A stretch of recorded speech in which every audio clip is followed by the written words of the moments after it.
Okay, welcome to this deep dive. Today, we are looking at a market that, well, it touches just about everyone, directly or indirectly. The global baby personal care market. That's right. And we're pulling our insights for this discussion from a pretty detailed analysis by Cognitive Market Research. It's titled Global Baby Personal Care Market Analysis 2021-2033.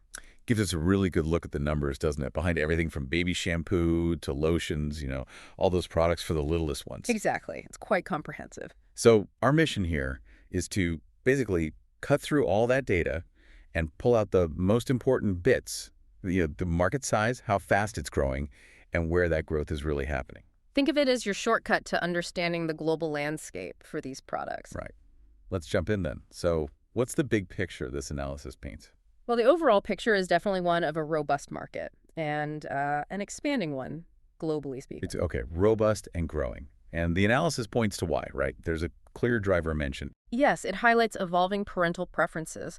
Parents, it seems, are increasingly looking for products they see as safe, high quality, and notably more natural for their babies. Ah, okay. So that demand for safe and natural is really pushing things. It seems to be a major force shaping these numbers, absolutely. That trend is influencing purchases worldwide. But I imagine the impact and the market size itself probably varies quite a bit depending on where you look. Oh, definitely. It varies significantly by region.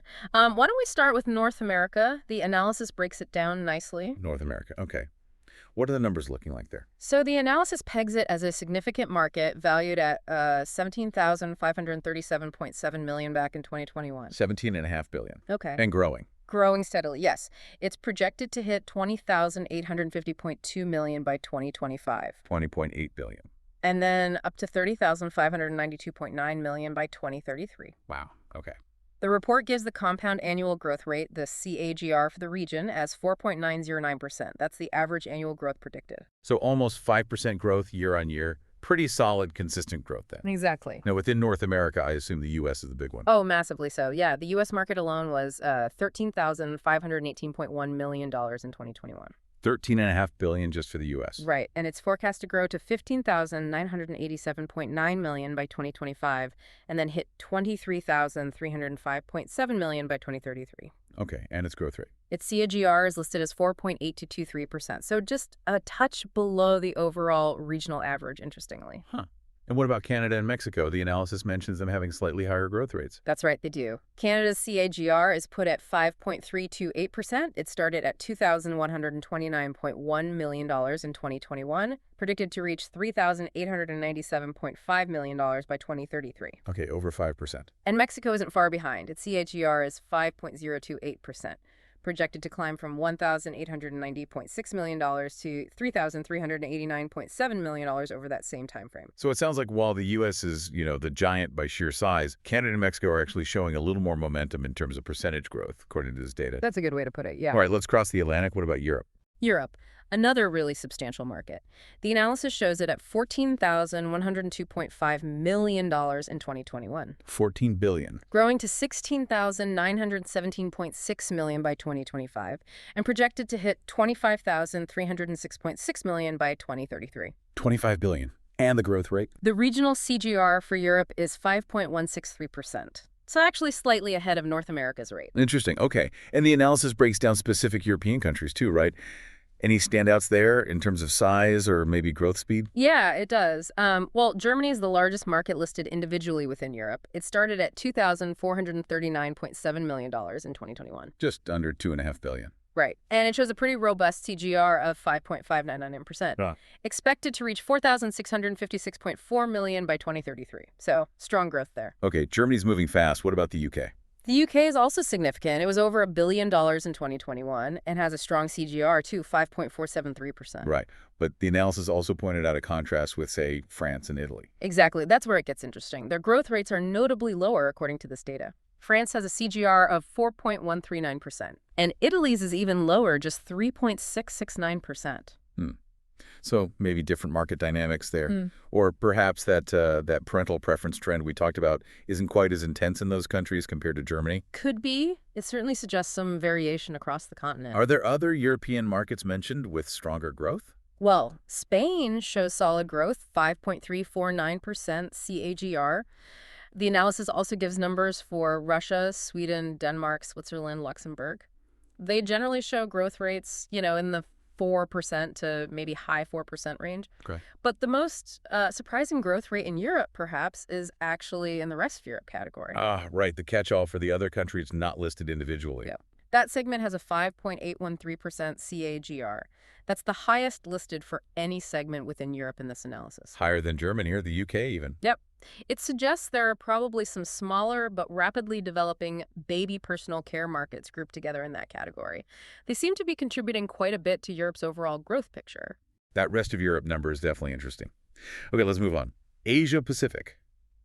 The analysis really highlights this region, right? Calls it a major growth engine. It's more than just a growth engine. It was actually the largest regional market overall by value back in 2021. Really? Bigger than North America or Europe in 2021? Yes, standing at 21,515.3 million. 21.5 billion. Wow. And it's projected to reach a massive 42,415.6 million by 2033. 42 billion. Mm-hmm. So nearly doubling in that time frame. Does the growth rate reflect that kind of scale? It certainly does. The Asia-Pacific regional CIGR is 5.983%. That's the highest overall regional growth rate presented in this entire analysis. Okay, almost 6% for the whole region. Which countries are really driving that phenomenal growth? Well, China is the absolute powerhouse within APAC. Its CAGR is pegged at 6.565%. Over 6.5%. Yeah. Starting from $7,917.6 million in 2021, it's forecast to hit $16,833.8 million by 2033. That's just an incredible scale combined with really rapid expansion. 16.8 billion just for China by 2033. Exactly. And India is another massive market showing equally impressive growth. Its CAGR is 6.491%, just slightly behind China's rate. Wow, and its value. Projected to grow from $3,730.8 million in 2021 to $7,903.9 million by 2033. So China and India together are just huge contributors to that whole APAC story. Absolutely fundamental. Japan is another significant market in the region, though its growth rate is a bit more moderate, 5.539% CAGR. Still solid growth, though. Oh, yes. And the analysis also details other notable markets: South Korea, Australia, Singapore, Taiwan, and a combined Southeast Asia region. They're all showing solid growth rates, contributing to APAC's overall lead. Makes sense. Okay, moving south now, what does the data tell us about South America? South America also presents a pretty strong growth picture. The region's value was $2,471 million in 2021. Okay, about 2.5 billion. And it's projected to reach $6,186.1 million by 2033. That gives it a healthy 5.579% growth. Strong. Which countries are leading the charge there? Brazil is the largest market by a good margin, and it also shows a robust CAGR, 5.778%. Nearly 5.8%. Yes, growing from $804 million in 2021 to projected over $2 billion by 2033. Colombia also stands out with a strong rate, 5.684% CAGR. Yeah. Argentina, Peru, and Chile are also detailed with solid growth rates, typically, somewhere in the 4% to 5% range. Yep. And interestingly, the rest of South America category also has a strong average growth rate, 5.734%. Another strong resting category. Seems to be a theme. It does suggest dynamism beyond the biggest players in several regions. Okay, let's shift focus again. The Middle East. How does that market compare in this analysis? Well, the Middle East market is smaller in overall value compared to the others we've discussed. It was $2,832.6 million in 2021. Right, under $3 billion. Projected to reach $4,611.4 million by 2033. But the interesting point here really is the overall regional growth rate. Which is? The overall regional CAGR for the Middle East is calculated at 3.833%. 3.8%. Yeah, this is actually the lowest overall regional growth rate presented in the entire analysis. Lower than North America, Europe, APAC, South America, and Africa too. And Africa, yes. Lowest of all the major regions listed. Okay, so what do the individual countries look like within the Middle East? Well, Saudi Arabia is the largest market in the region by value, but its CGR is only 3.325%. Turkey is slightly higher at 3.652%. Still below the regional average, though. Right. The UAE, Egypt, and Qatar have KGRs a bit closer to that regional average, generally hovering between, say, 3.9% and 4.1%. So yeah, the specifically listed countries mostly show more moderate growth. But wait, I remember looking at the summary. Wasn't there something unique or standout about the Middle East data? Yes, you're right. Here's where it gets really interesting. The rest of Middle East segment, again, Those markets not detailed individually shows a remarkably high CGR. Oh, wow. 7.068%. 7%. 7.068%, yes. It's growing from a much smaller base, of course only $150.1 million in 2021. But this growth rate is the single highest listed across all countries and subregions globally in this entire analysis. Wow. That's quite a contrast, isn't it? Yeah. The overall region is the slowest growing, according to the report, but a segment within it is the absolute fastest. Exactly. It's a really intriguing point in the data. It strongly suggests there are specific, perhaps smaller, maybe rapidly emerging or previously underserviced markets within the broader Middle East that are just experiencing explosive demand for baby personal care products right now. Pulling up the average for that rest of category dramatically. Precisely. A fascinating outlier. Definitely want to watch. Okay, finally, let's cover Africa. Right. Africa represents a market valued at $1,808 million in 2021. Under $2 billion. Forecast to grow to $3,374.2 million by 2033. Its regional CAGR is 4.491%. Okay, 4.5% growth. Which markets are prominent there? South Africa is the largest market by current value. It's projected to reach $1,329.4 million by 2033, growing at a 4.326% CAGR. Right. Nigeria, however, shows a slightly higher growth rate at 4.704%. It's expected to grow from $435.7 million to $833.4 million over the period. Okay. And the rest of Africa? The rest of Africa segment also contributes significantly, with a 4.527% CAGR, quite close to the regional average. Okay, wow. We've definitely covered a lot of ground there and a ton of numbers. If we try to synthesize all this data from the cognitive market research analysis, what are the really big takeaways for you? Well, first, I think, is just the sheer scale of this market. Asia-Pacific, North America, and Europe are clearly the largest markets by value today, and they're projected to stay that way. We're talking about a multi-billion-dollar global industry. Absolutely. Tens of billions. And in terms of momentum, where things are heading fastest? Asia-Pacific really stands out, doesn't it?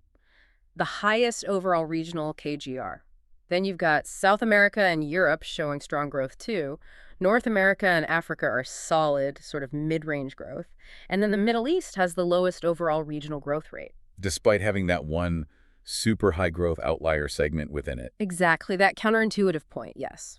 Yeah. And looking at specific markets, the US and China are just the giants in terms of current dollar value. Yeah, clearly. But when you look at where the growth is happening fastest, percentage-wise, the analysis points to markets like China, India, Brazil, Colombia, all showing KGRs well over 5%. And then, of course, that truly standout rest of Middle East segment with the highest listed KGR globally at over 7%. Right. So we see this global market that is without a doubt growing overall. But the speed and the scale of that growth vary dramatically depending on where you look geographically. And it all seems to link back, as the analysis suggests right at the start, to parents around the world placing a higher value on specific qualities, safety, natural ingredients for the products they buy for their babies. Yeah, it seems this market is really being shaped by that consumer demand for, premium, trustworthy products for their little ones. Right. And you see the scale, we're talking tens of billions of dollars globally, driven by growth rates that vary quite a bit region to region, but overall positive momentum. So, based on this deep dive into numbers and drivers from the cognitive market research analysis, here's a final thought for you to consider. Given how much this market seems to be driven by those evolving parental preferences for safety and natural products, and seeing the varied growth rates across different regions, how might factors not explicitly detailed in these market numbers, things like potential shifts in global birth rates, maybe significant economic changes in key regions, or even future scientific breakthroughs in understanding what truly makes a product safe or natural, how might those factors influence and potentially reshape these growth trajectories even further in the years beyond 2033? Okay, let's unpack this. If you've ever navigated the baby aisle, you know it's overwhelming. So many lotions, washes, creams, all promising the absolute best for that, incredibly delicate baby skin. But what's actually behind the growth of this market?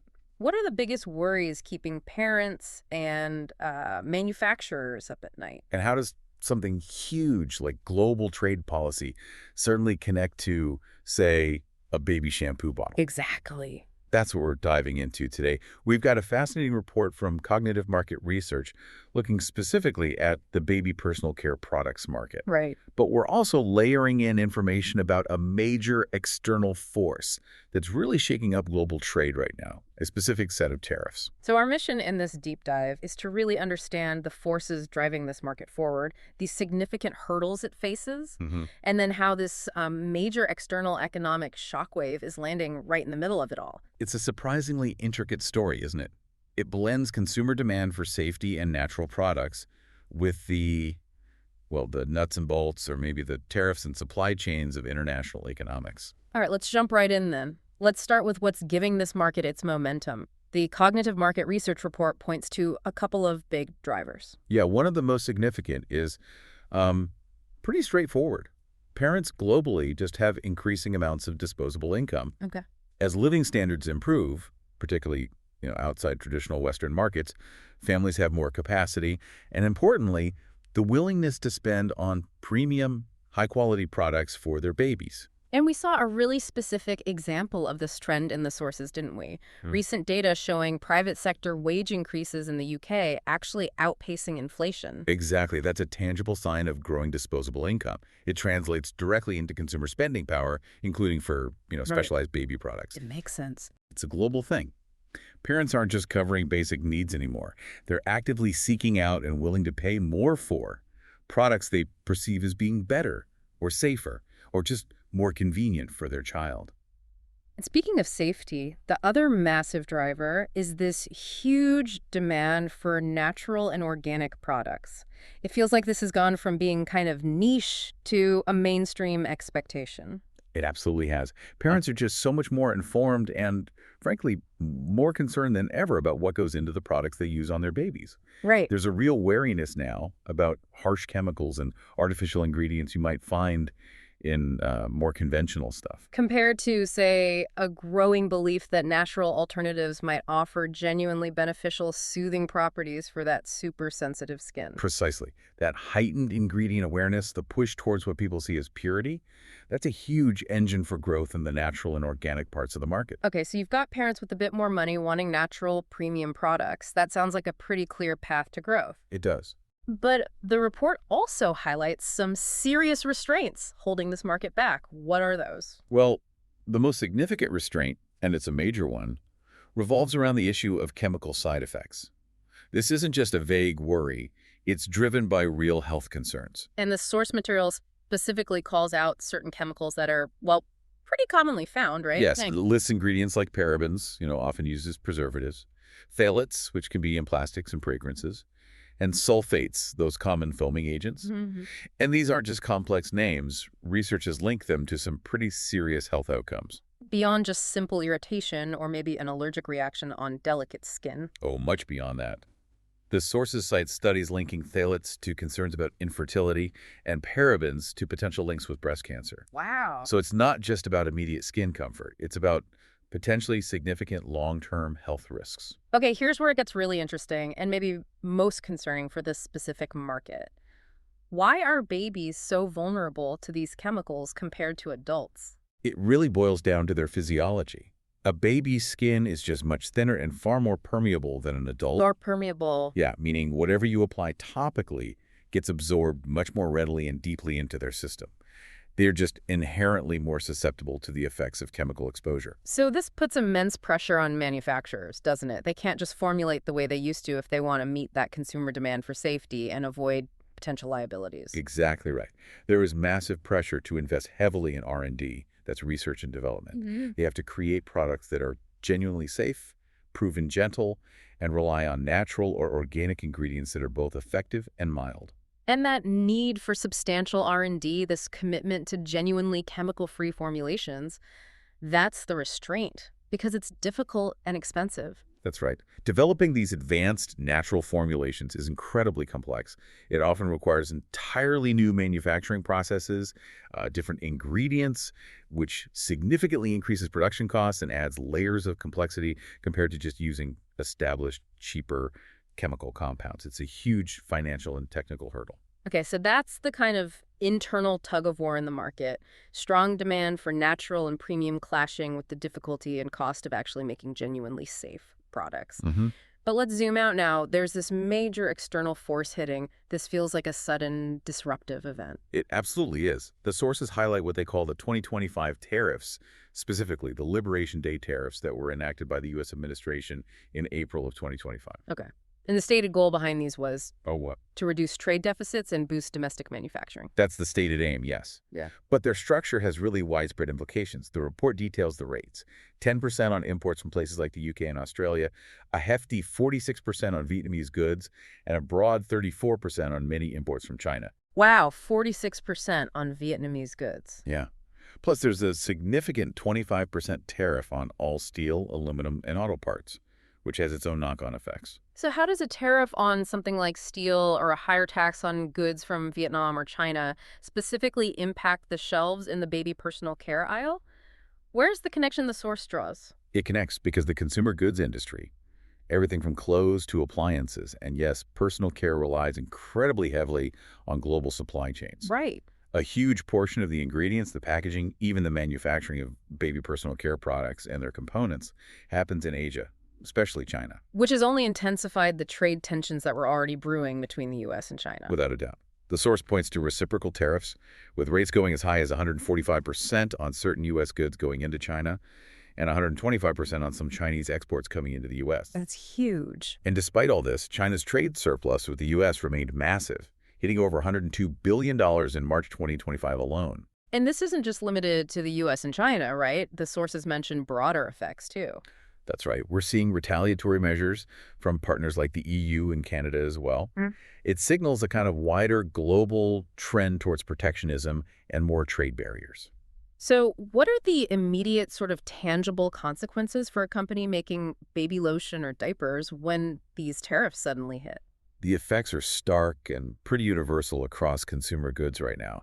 You're seeing rising production costs, significant delays in sourcing necessary components or raw materials, Okay. and overall just mounting inflationary pressure across product categories. So for personal care companies specifically, that means the cost of importing certain ingredients or maybe the specialized packaging they use goes up immediately. Exactly. And companies are scrambling. We're seeing a real push towards localized sourcing where possible, trying to find suppliers closer to home to sort of bypass these tariffs and disruptions. Makes sense. This volatility is also directly causing delays in getting new products, even those already in the pipeline, onto the market. Because, as the source highlights, China has been the absolute backbone for sourcing so many components in U.S. consumer goods manufacturing for years. It really has. Trying to suddenly change that or significantly increase the cost of that relationship is inherently disruptive. It is. And the numbers cited in the source are pretty impactful. Rising input costs are often hitting between 15% and 30% in many product categories. 15 to 30%, that's substantial. It really is. When you combine that with the already tight deadlines and seasonal pressures common in consumer goods, it creates significant delays and rapidly escalating expenses. And this pressure must be disproportionately hard on smaller brands, right? The ones who don't have the same resources as the big giants. Absolutely. Smaller brands typically have less capital and less leverage when negotiating with suppliers. Yeah. So when input costs jump by 15–30%, they're often forced into these brutal decisions. Like what? Well, either absorb the cost and shrink margins, which is really hard for small businesses, or drastically increase prices, potentially losing customers, or cut back on their product variety, or in some cases, even compromise on ingredient quality or sourcing standards just to stay afloat. It's tough. This is where market research, which traditionally might focus more on, say, consumer preferences, suddenly becomes absolutely critical just for survival in this kind of volatile environment. Totally. It shifts from being primarily about what consumers want to how do we physically make and get this product to them at a price they can afford under these chaotic conditions. So how does research help then? Well, market research becomes essential for supplier mapping and risk assessment, figuring out which alternative countries might offer stable regulations, reliable quality control, and hopefully fewer tariff headaches. It's also vital for just basic business analysis, cost and margin analysis, helping companies understand exactly how these rising costs impact their bottom line, and guiding decisions on pricing adjustments or where they can even afford to source from anymore. Precisely. Research also supports optimizing product design and materials. Can you find a different material for packaging? A slightly different formulation using domestically sourced alternatives? Right. How can you potentially reduce costs without fundamentally altering the product consumers expect, especially in a category like baby care where trust is everything. And understanding how much more the consumer is actually willing to pay is essential if you have to increase prices. Yes, assessing consumer price sensitivity is crucial for any strategic repositioning. And finally, perhaps most importantly right now, market research is indispensable for tracking these complex, rapidly changing regulatory landscapes, like trade policies and running scenario planning. Okay. It helps firms anticipate potential future trade barriers before they happen and build adaptability into their operations. So pulling all this together then, Go. you have the Gaby personal care market, which is definitely growing, that seems clear, driven by parents around the world demanding safer, natural, high-quality products for their kids. Right, but it's simultaneously facing these significant internal hurdles. The cost and difficulty of developing those genuinely safe, natural alternatives because of the chemical safety concerns. And layered right on top of that, this major external upheaval from global trade policy, particularly these 2025 tariffs, which are dramatically increasing the cost of doing business and disrupting the global supply chains that the industry completely relies on. These converging forces are creating an incredibly challenging landscape. It demands strategic thinking, innovation, and adaptability from manufacturers. They're constantly trying to balance the need for product safety and quality with these immense pressures on affordability and just getting the product to the shelf in the first place. Which leaves you, the listener, with a really interesting thought to consider next time you're maybe standing in that aisle. Given this intense pressure cooker environment for manufacturers needing to pour resources into expensive R&D for genuinely safe, natural ingredients at the exact same time they're facing significant cost increases and supply chain chaos from global tariffs. How might this tension ultimately reshape what you see on the shelf? Could it impact the accessibility of natural options, maybe the variety of products available, or could it even fundamentally change what gets defined as premium or safe baby care in the future? Something to think about.